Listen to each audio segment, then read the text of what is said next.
The Kidnapped Prime Minister. Chapter 1.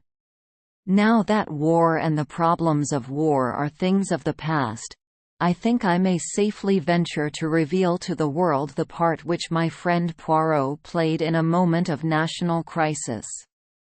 The secret has been well guarded. Not a whisper of it reached the press. But now that the need for secrecy has gone by, I feel it is only just that England should know the debt it owes to my quaint little friend, whose marvellous brains so ably averted a great catastrophe. One evening after dinner—I will not particularize the date.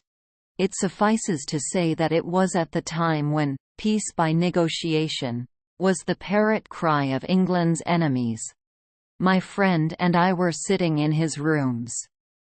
After being invalided out of the army, I had been given a recruiting job, and it had become my custom to drop in on Poirot in the evenings after dinner and talk with him of any cases of interest that he might have on hand. I was attempting to discuss with him the sensational news of that day. No less than an attempted assassination of Mr. David McAdam, England's Prime Minister. The account in the papers had evidently been carefully censored. No details were given, save that the Prime Minister had had a marvellous escape, the bullet just grazing his cheek. I considered that our police must have been shamefully careless for such an outrage to be possible. I could well understand that the German agents in England would be willing to risk much for such an achievement. Fighting Mac, as his own party had nicknamed him, had strenuously and unequivocally combated the pacifist influence which was becoming so prevalent. He was more than England's Prime Minister, he was England, and to have removed him from his sphere of influence would have been a crushing and paralysing blow to Britain. Poirot was busy mopping a grey suit with a minute sponge. Never was there a dandy such as Hercule Poirot. Neatness and order were his passion. Now, with the odour of benzene filling the air, he was quite unable to give me his full attention. "In a little minute I am with you, my friend. I have all but finished. The spot of grease, he is not good. I remove him, so." He waved his sponge. I smiled as I lit another cigarette. "Anything interesting on?" I inquired, after a minute or two. "I assist. How do you call it? Charlady to find her husband. A difficult affair, needing the tact. For I have a little idea that when he is found he will not be pleased. What would you? For my part, I sympathize with him. He was a man of discrimination to lose himself." I laughed. "At last. The spot of grease, he is gone. I am at your disposal. I was asking you what you thought of this attempt to assassinate McAdam." "Enfantillage," replied Poirot promptly. "One can hardly take it seriously. To fire with the rifle, never does it succeed. It is a device of the past. It was very near succeeding this time," I reminded him. Poirot shook his head impatiently.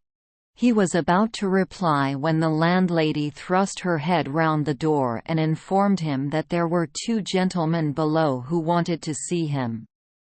"They won't give their names, sir, but they says as it's very important."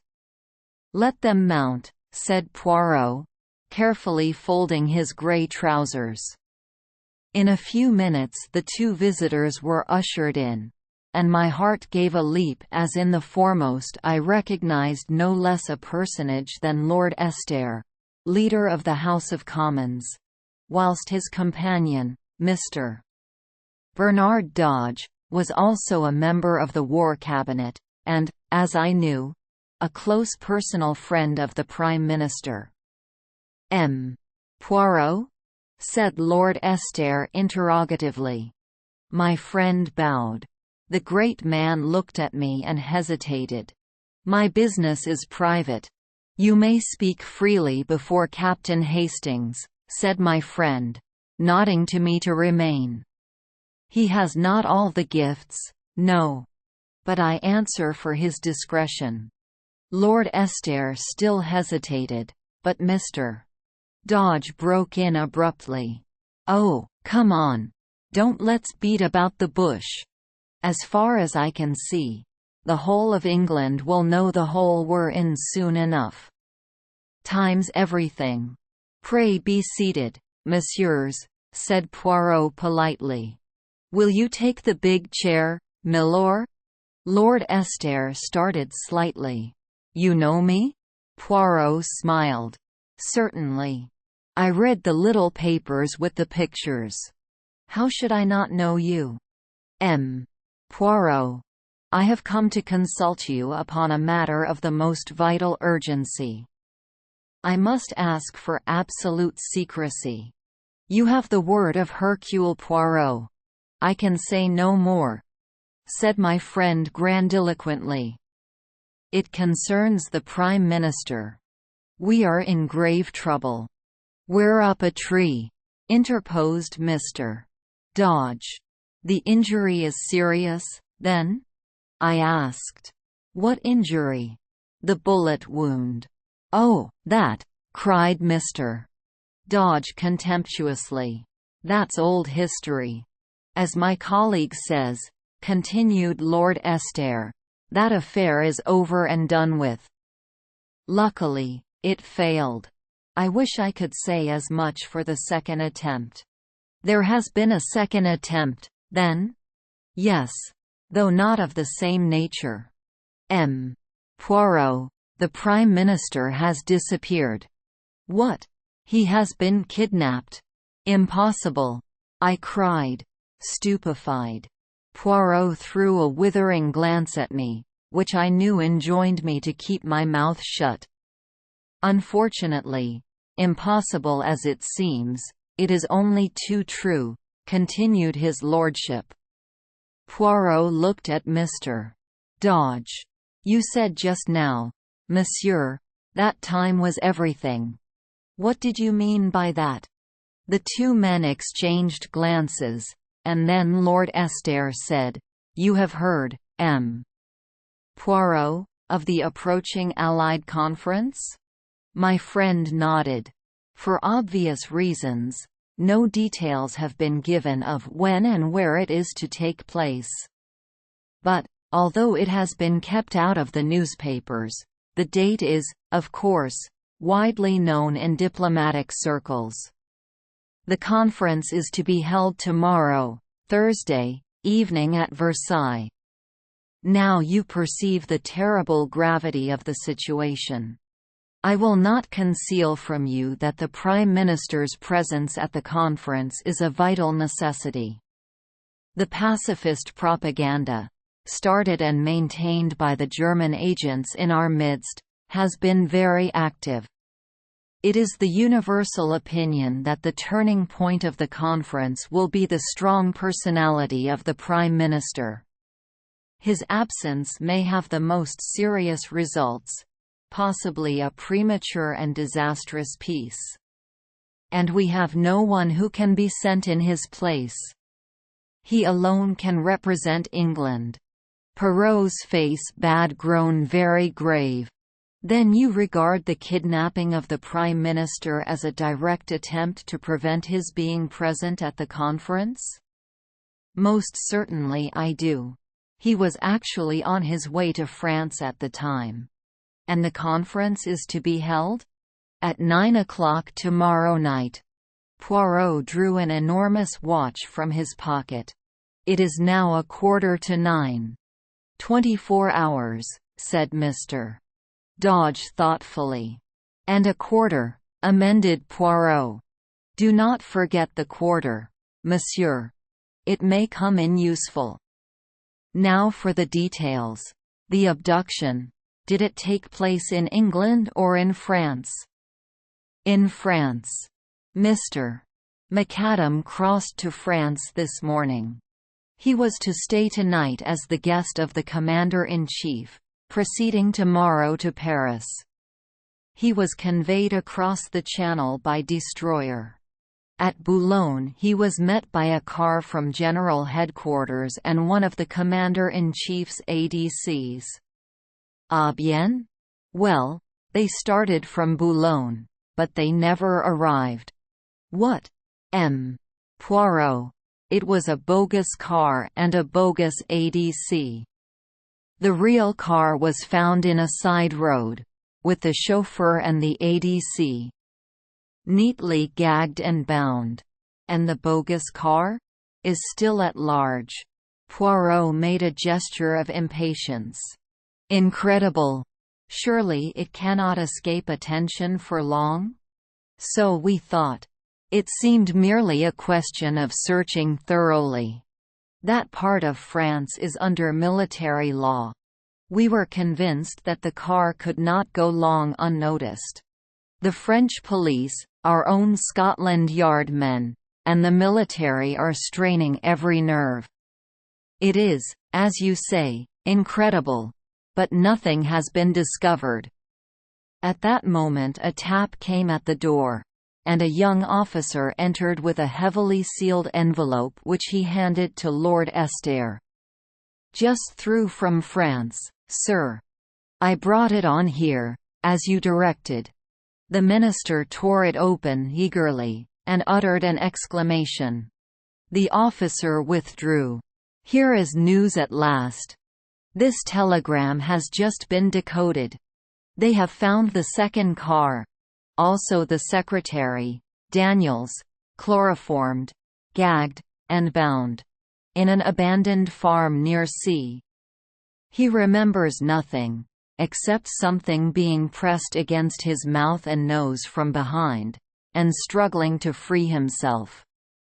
The police are satisfied as to the genuineness of his statement. And they have found nothing else? No. Not the Prime Minister's dead body? Then there is hope. But it is strange. Why, after trying to shoot him this morning, are they now taking so much trouble to keep him alive? Dodge shook his head. One thing's quite certain. They're determined at all costs to prevent his attending the conference. If it is humanly possible, the Prime Minister shall be there. God grant it is not too late. Now, messieurs, recount to me everything, from the beginning. I must know about this shooting affair as well. Last night, the Prime Minister, accompanied by one of his secretaries, Captain Daniels. The same who accompanied him to France. Yes. As I was saying, they motored down to Windsor, where the Prime Minister was granted an audience.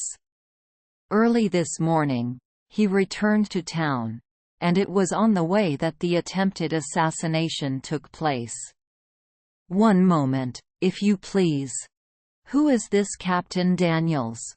You have his dossier? Lord Estair smiled. I thought you would ask me that. We do not know very much of him. He is of no particular family. He has served in the English army, and is an extremely able secretary, being an exceptionally fine linguist. I believe he speaks 7 languages. It is for that reason that the Prime Minister chose him to accompany him to France. Has he any relatives in England? 2 aunts. A Mrs. Everard, who lives at Hampstead, and a Miss Daniels, who lives near Ascot. Ascot? That is near to Windsor, is it not? That point has not been overlooked. But it has led to nothing. You regard the Capitaine Daniels, then, as above suspicion? A shade of bitterness crept into Lord Estair's voice, as he replied, No, Poirot. In these days, I should hesitate before I pronounced anyone above suspicion. Très bien. Now I understand, milord, that the Prime Minister would, as a matter of course, be under vigilant police protection, which ought to render any assault upon him an impossibility?" Lord Estair bowed his head. "That is so." The Prime Minister's car was closely followed by another car containing detectives in plain clothes. Mr. McAdam knew nothing of these precautions. He is personally a most fearless man, and would be inclined to sweep them away arbitrarily. But, naturally, the police make their own arrangements. In fact, the Premier's chauffeur, Omer Fee, is a CID man. Omer Fee? That is a name of Ireland, is it not so? Yes, he is an Irishman. From what part of Ireland? County Clare, I believe. Tiens. But proceed, milor. The Premier started for London. The car was a closed one. He and Captain Daniels sat inside. The second car followed as usual. But, unluckily, for some unknown reason, the Prime Minister's car deviated from the main road. "At a point where the road curves," interrupted Poirot. "Yes, but how did you know?" "Oh, c'est evident. Continue." "For some unknown reason," continued Lord Estair, "the Premier's car left the main road. The police car, unaware of the deviation, continued to keep to the high road. At a short distance down the unfrequented lane, the Prime Minister's car was suddenly held up by a band of masked men. The chauffeur, that brave Omer Fee," murmured Poirot thoughtfully. The chauffeur, momentarily taken aback, jammed on the brakes. The Prime Minister put his head out of the window. Instantly a shot rang out, then another. The first one grazed his cheek. The second, fortunately, went wide. The chauffeur, now realizing the danger, instantly forged straight ahead, scattering the band of men. "A near escape," I ejaculated, with a shiver. Mr. McAdam refused to make any fuss over the slight wound he had received. He declared it was only a scratch. He stopped at a local cottage hospital, where it was dressed and bound up. He did not, of course, reveal his identity. He then drove, as per schedule, straight to Charing Cross, where a special train for Dover was awaiting him, and after a brief account of what had been given to the anxious police by Captain Daniels, he duly departed for France. At Dover, he went on board the waiting destroyer. At Boulogne, as you know, the bogus car was waiting for him, carrying the Union Jack, and correct in every detail. That is all you have to tell me? Yes. There is no other circumstance that you have omitted, milor? Well, there is one rather peculiar thing. Yes? The Prime Minister's car did not return home after leaving the Prime Minister at Charing Cross. The police were anxious to interview Omer Fee, so a search was instituted at once. The car was discovered standing outside a certain unsavory little restaurant in Soho, which is well known as a meeting place of German agents. And the chauffeur? The chauffeur was nowhere to be found. He, too, had disappeared. So, said Poirot thoughtfully, there are two disappearances: the Prime Minister in France, and Omer Fee in London. He looked keenly at Lord Estair, who made a gesture of despair. I can only tell you, M. Poirot, that if anyone had suggested to me yesterday that Omer Fee was a traitor, I should have laughed in his face. And today? Today I do not know what to think. Poirot nodded gravely. He looked at his turnip of a watch again. I understand that I have carte blanche, messieurs, In every way, I mean? I must be able to go where I choose, and how I choose. Perfectly. There is a special train leaving for Dover in an hour's time, with a further contingent from Scotland Yard. You shall be accompanied by a military officer and a CID man, who will hold themselves at your disposal in every way. Is that satisfactory? Quite. One more question before you leave, messieurs. What made you come to me? I am unknown, obscure, in this great London of yours. We sought you out on the express recommendation and wish of a very great man of your own country. Comment? My old friend the Préfet. Lord Estair shook his head. One higher than the Préfet. One whose word was once law in Belgium, and shall be again. That England has sworn. Perrault's hand flew swiftly to a dramatic salute. Amen to that. Ah! But my master does not forget. Messieurs, I, Hercule Poirot, will serve you faithfully. Heaven only send that it will be in time. But this is dark, dark. I cannot see. Chapter 2. Well, Poirot, I cried impatiently, as the door closed behind the ministers. What do you think? My friend was busy packing a minute suitcase, with quick, deft movements. He shook his head thoughtfully. I do not know what to think. My brains desert me. Why, as you said, kidnap him, when a knock on the head would do as well? I mused. Pardon me, mon ami, but I did not quite say that. It is undoubtedly far more their affair to kidnap him. But why? Because uncertainty creates panic. That is one reason. Were the Prime Minister dead, it would be a terrible calamity, but the situation would have to be faced. But now you have paralysis. Will the Prime Minister reappear, or will he not? Is he dead or alive?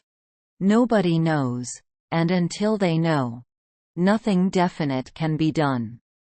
And, as I tell you, uncertainty breeds panic, which is what Les Botches are playing for. Then, again, if the kidnappers are holding him secretly somewhere, they have the advantage of being able to make terms with both sides. The German government is not a liberal paymaster, as a rule, but no doubt they can be made to disgorge substantial remittances in such a case as this. Thirdly, they run no risk of the hangman's rope. Oh, decidedly, kidnapping is their affair. Then, if that is so, why should they first try to shoot him? Poirot made a gesture of anger. Ah! That is just what I do not understand. It is inexplicable. Stupid. They have all their arrangements made, and very good arrangements, too, for the abduction. And yet they imperil the whole affair by a melodramatic attack, worthy of a cinema, and quite as unreal. It is almost impossible to believe in it, with its band of masked men, not 20 miles from London. Perhaps they were two quite separate attempts which happened irrespective of each other, I suggested. Oh, no, that would be too much of a coincidence. Then, further, who is the traitor? There must have been a traitor, in the first affair, anyway. But who was it, Daniels or O'Murphy? It must have been one of the two. Or why did the car leave the main road? We cannot suppose that the Prime Minister connived at his own assassination. Did O'Murphy take that turning of his own accord, or was it Daniels who told him to do so? Surely it must have been O'Murphy's doing. Yes, because if it was Daniels, the Prime Minister would have heard the order, and would have asked the reason. But there are altogether too many whys in this affair, and they contradict each other. If O'Murphy is an honest man, why did he leave the main road? But if he was a dishonest man, why did he start the car again when only 2 shots had been fired, thereby, in all probability, saving the Prime Minister's life? And, again, if he was honest, why did he, immediately on leaving Charing Cross, drive to a well-known rendezvous of German spies? "It looks bad," I said. "Let us look at the case with method. What have we for and against these 2 men? Take O'Murphy first.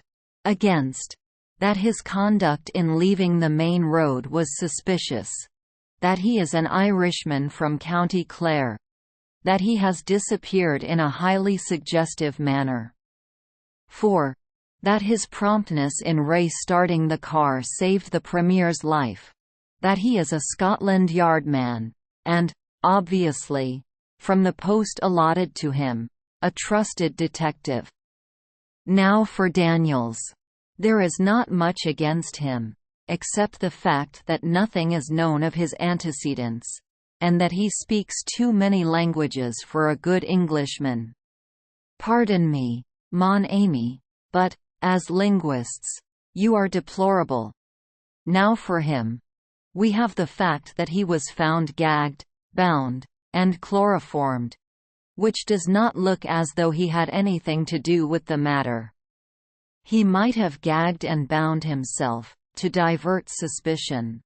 Poirot shook his head. The French police would make no mistake of that kind.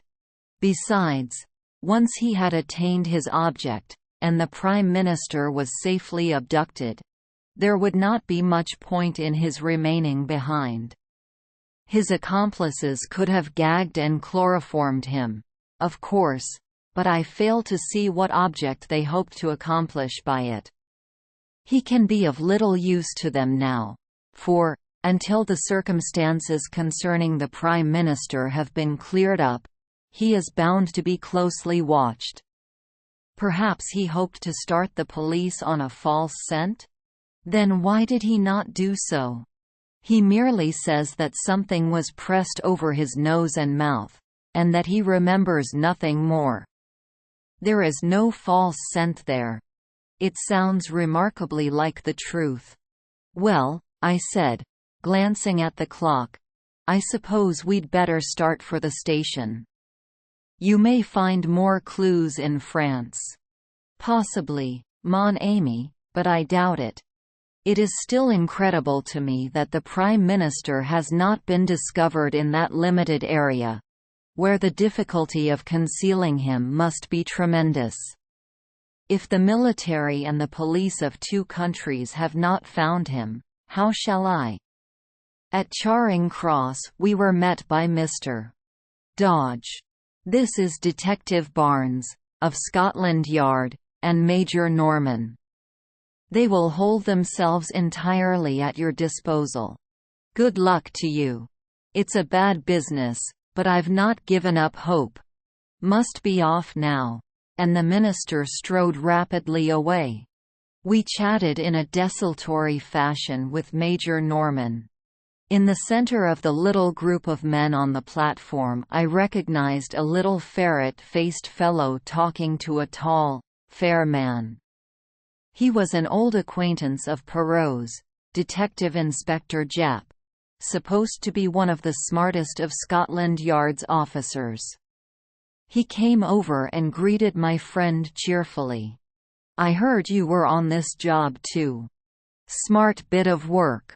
So far they've got away with the goods all right. But I can't believe they can keep him hidden long. Our people are going through France with a tooth comb. So are the French. I can't help feeling it's only a matter of hours now. That is, if he's still alive," remarked the tall detective gloomily. Japp's face fell. "Yes, but somehow I've got the feeling he's alive all right." Poirot nodded. Yes, he's alive. But can he be found in time? I, like you, did not believe he could be hidden so long. The whistle blew, and we all trooped up into the Pullman car. Then, with a slow, unwilling jerk, the train drew out of the station. It was a curious journey. The Scotland Yard men crowded together. Maps of northern France were spread out, and eager forefingers traced the lines of roads and villages. Each man had his own pet theory. Poirot showed none of his usual loquacity, but sat staring in front of him, with an expression on his face that reminded me of a puzzled child. I talked to Norman, whom I found quite an amusing fellow. On arriving at Dover, Poirot's behavior moved me to intense amusement. The little man, as he went on board the boat, clutched desperately at my arm. The wind was blowing lustily. "Mon Dieu," he murmured. "This is terrible. Have courage, Poirot," I cried. "You will succeed. You will find him. I am sure of it. Ah, mon ami, you mistake my emotion. It is this villainous sea that troubles me. The mal de mer. It is horrible suffering." "Oh," I said, rather taken aback. The first throb of the engines was felt, and Poirot groaned and closed his eyes. "Major Norman has a map of northern France if you would like to study it?" Poirot shook his head impatiently. But no. Leave me, my friend. See you, to think. The stomach and the brain must be in harmony. Laverguier has a method most excellent for averting the mal de mer. You breathe in, and out, slowly, so, turning the head from left to right and counting 6 between each breath. I left him to his gymnastic endeavors, and went on deck. As we came slowly into Boulogne harbour, Poirot appeared, neat and smiling, and announced to me in a whisper that Laverguier's system had succeeded to a marvel. Japp's forefinger was still tracing imaginary routes on his map. Nonsense! The car started from Boulogne. Here they branched off. Now, my idea is that they transferred the Prime Minister to another car. "See? Well," said the tall detective. "I shall make for the seaports. 10 to 1. They've smuggled him on board a ship." Japp shook his head. "Too obvious. The order went out at once to close all the ports.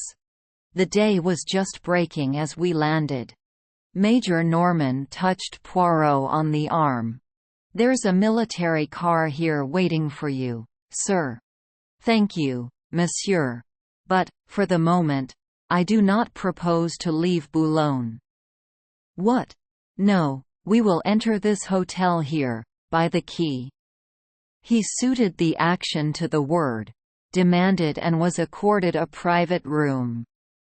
We 3 followed him, puzzled and uncomprehending. He shot a quick glance at us. It is not so that the good detective should act, "Ah, I perceive your thought. He must be full of energy. He must rush to and fro. He should prostrate himself on the dusty road and seek the marks of tires through a little glass. He must gather up the cigarette end, the fallen match? That is your idea, is it not?" His eyes challenged us. But I, Hercule Poirot, tell you that it is not so. The true clues are within. Here. He tapped his forehead. See you. I need not have left London. It would have been sufficient for me to sit quietly in my rooms there. All that matters is the little grey cells within. Secretly and silently they do their part, until suddenly I call for a map. And I lay my finger on a spot. So, and I say, "The Prime Minister is there." And it is so. With method and logic one can accomplish anything. This frantic rushing to France was a mistake. It is playing a child's game of hide and seek. But now, though it may be too late, I will set to work the right way, from within. Silence, my friends, I beg of you. And for 5 long hours the little man sat motionless, blinking his eyelids like a cat, his green eyes flickering and becoming steadily greener and greener. The Scotland Yard man was obviously contemptuous. Major Norman was bored and impatient, and I myself found the time pass with wearisome slowness. Finally, I got up, and strolled as noiselessly as I could to the window. The matter was becoming a farce. I was secretly concerned for my friend. If he failed, I would have preferred him to fail in a less ridiculous manner. Out of the window I idly watched the Daily Leave boat, belching forth columns of smoke, as she lay alongside the quay. Suddenly I was aroused by Perrault's voice close to my elbow. "Mes amis, let us start." I turned. An extraordinary transformation had come over my friend. His eyes were flickering with excitement. His chest was swelled to the uttermost. "I have been an imbecile, my friends. But I see daylight at last." Major Norman moved hastily to the door. "I'll order the car. There is no need. I shall not use it. Thank heaven the wind has fallen." "Do you mean you are going to walk, sir?" "No, my young friend. I am no street Peter. I prefer to cross the sea by boat." "To cross the sea?" "Yes. To work with method. One must begin from the beginning. And the beginning of this affair was in England. Therefore, we return to England." Chapter 3. At 3 o'clock, we stood once more upon Charing Cross platform. To all our expostulations, Poirot turned a deaf ear, and reiterated again and again that to start at the beginning was not a waste of time, but the only way. On the way over, he had conferred with Norman in a low voice, and the latter had dispatched a sheaf of telegrams from Dover. Owing to the special passes held by Norman, we got through everywhere in record time. In London, a large police car was waiting for us, with some plain-clothes men, one of whom handed a typewritten sheet of paper to my friend. He answered my inquiring glance. A list of the cottage hospitals within a certain radius west of London. I wired for it from Dover. We were whirled rapidly through the London streets. On we went, through Shepherd's Bush, Ealing, Hanwell. I began to see our objective. We were on the Windsor Road. Through Windsor, and on to Ascot. My heart gave a leap. Ascot was where Daniels had an aunt living. We were after him, then, not Omerfee. We duly stopped at the gate of a trim villa. Poirot jumped out and rang the bell. I saw a perplexed frown dimming the radiance of his face. Plainly, he was not satisfied. The bell was answered. He was ushered inside. In a few moments he reappeared, and climbed into the car with a short, sharp shake of his head. My hopes began to die down. It was past 4 now. Even if he found certain evidence incriminating Daniels, what would be the good of it, unless he could wring from someone the exact spot in France where they were holding the Prime Minister? Our return progress towards London was an interrupted one. We deviated from the main road more than once, and occasionally stopped at a small building, which I had no difficulty in recognizing as a cottage hospital. Poirot only spent a few minutes at each, but at every halt his radiant assurance was more and more restored. He whispered something to Norman, to which the latter replied, "Yes, if you turn off to the left, you will find them waiting by the bridge." We turned up a side road, and in the failing light, I discerned a second car, waiting by the side of the road. It contained two men in plain clothes. Poirot got down and spoke to them, and then we started off in a northerly direction, the other car following close behind. We drove for some time, our objective being obviously one of the northern suburbs of London. Finally, we drove up to the front door of a tall house, standing a little back from the road in its own grounds. Norman and I were left with the car. Poirot and one of the detectives went up to the door and rang. A neat parlour-maid opened it. The detective spoke. "I am a police officer, and I have a warrant to search this house." The girl gave a little scream, and a tall, handsome woman of middle age appeared behind her in the hall. "Shut the door, Edith. They are burglars, I expect." But Poirot swiftly inserted his foot in the door, and at the same moment blew a whistle. Instantly the other detectives ran up, and poured into the house, shutting the door behind them. Norman and I spent about 5 minutes cursing our forced inactivity. Finally the door reopened, and the men emerged, escorting 3 prisoners, a woman and 2 men. The woman, and one of the men, were taken to the second car. The other man was placed in our car by Poirot himself. "I must go with the others, my friend. But have great care of this gentleman. You do not know him, no? Ah bien. Let me present to you, M. O'Murphy. O'Murphy." I gaped at him open-mouthed as we started again. He was not handcuffed, but I did not fancy he would try to escape. He sat there staring in front of him as though dazed. Anyway, Norman and I would be more than a match for him. To my surprise, we still kept a northerly route. We were not returning to London, then. I was much puzzled. Suddenly, as the car slowed down, I recognized that we were close to Hendon Aerodrome. Immediately I grasped Poirot's idea. He proposed to reach France by aeroplane. It was a sporting idea, but on the face of it, impracticable.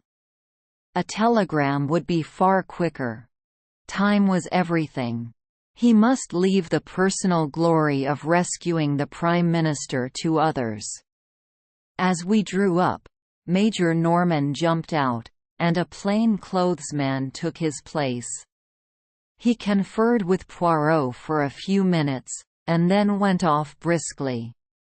I too jumped out, and caught Poirot by the arm. "I congratulate you, old fellow. They have told you the hiding place?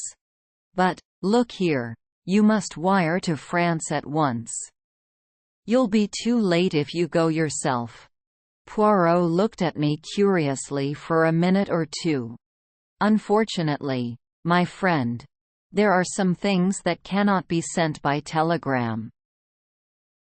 At that moment Major Norman returned, accompanied by a young officer in the uniform of the Flying Corps. "This is Captain Lyell, who will fly you over to France. He can start at once. Wrap up warmly, sir," said the young pilot. "I can lend you a coat, if you like." Poirot was consulting his enormous watch. He murmured to himself, "Yes, there is time, just time." Then he looked up, and bowed politely to the young officer. "I thank you, monsieur. But it is not I who am your passenger. It is this gentleman here." He moved a little aside as he spoke, and a figure came forward out of the darkness. It was the second male prisoner who had gone in the other car, and as the light fell on his face, I gave a gasp of surprise. It was the Prime Minister. Chapter 4. "For heaven's sake, tell me all about it," I cried impatiently, as Poirot, Norman, and I motored back to London. "How in the world did they manage to smuggle him back to England?" "There was no need to smuggle him back," replied Poirot dryly. "The Prime Minister has never left England. He was kidnapped on his way from Windsor to London." "What? I will make all clear. The Prime Minister was in his car, his secretary beside him. Suddenly a pad of chloroform is clapped on his face. But by whom? By the clever linguistic Captain Daniels. As soon as the Prime Minister is unconscious, Daniels picks up the speaking tube, and directs O'Murphy to turn to the right, which the chauffeur, quite unsuspicious, does. A few yards down that unfrequented road, a large car is standing, apparently broken down. Its driver signals to O'Murphy to stop. O'Murphy slows up. The stranger approaches. Daniels leans out of the window, and, probably with the aid of an instantaneous anesthetic, such as ethyl chloride, the chloroform trick is repeated. In a few seconds, the two helpless men are dragged out and transferred to the other car, and a pair of substitutes take their places. Impossible. Pas du tout. Have you not seen music hall turns imitating celebrities with marvelous accuracy? Nothing is easier than to personate a public character. The Prime Minister of England is far easier to understudy than Mr. John Smith of Clapham, say. As for O'Murphy's double, no one was going to take much notice of him until after the departure of the Prime Minister, and by then he would have made himself scarce. He drives straight from Charing Cross to the meeting place of his friends. He goes in as O'Murphy. He emerges as someone quite different. O'Murphy has disappeared, leaving a conveniently suspicious trail behind him. But the man who personated the Prime Minister was seen by everyone. He was not seen by anyone who knew him privately or intimately. And Daniels shielded him from contact with anyone as much as possible. Moreover, his face was bandaged up, and anything unusual in his manner would be put down to the fact that he was suffering from shock as a result of the attempt upon his life. Mr. McAdam has a weak throat, and always spares his voice as much as possible before any great speech. The deception was perfectly easy to keep up as far as France. There it would be impracticable and impossible, so the Prime Minister disappears. The police of this country hurry across the Channel, and no one bothers to go into the details of the first attack. To sustain the illusion that the abduction has taken place in France, Daniels is gagged and chloroformed in a convincing manner. And the man who has enacted the part of the Prime Minister rids himself of his disguise. He and the bogus chauffeur may be arrested as suspicious characters, but no one will dream of suspecting their real part in the drama, and they will eventually be released for lack of evidence. And the real Prime Minister? He and O'Murphy were driven straight to the house of Mrs. Everard, at Hampstead, Daniel's so-called aunt. In reality, she is Frau Bertha Ebenthal, and the police have been looking for her for some time. It is a valuable little present that I have made to them. To say nothing of Daniels. It was a clever plan. But he did not reckon on the cleverness of Hercule Poirot. I think my friend might well be excused his moment of vanity. When did you first begin to suspect the truth of the matter? When I began to work the right way, from within. I could not make that shooting affair fit in. But when I saw that the net result of it was that the Prime Minister went to France with his face bound up, I began to comprehend. And when I visited all the cottage hospitals between Windsor and London, and found that no one answering to my description had had his face bound up and dressed that morning, I was sure. After that, it was child's play for a mind like mine. Chapter 5. The following morning, Poirot showed me a telegram he had just received. It had no place of origin, and was unsigned. It ran, "In time." Later in the day, the evening papers published an account of the Allied conference. They laid particular stress on the magnificent ovation accorded to Mr. David McAdam, whose inspiring speech had produced a deep and lasting impression.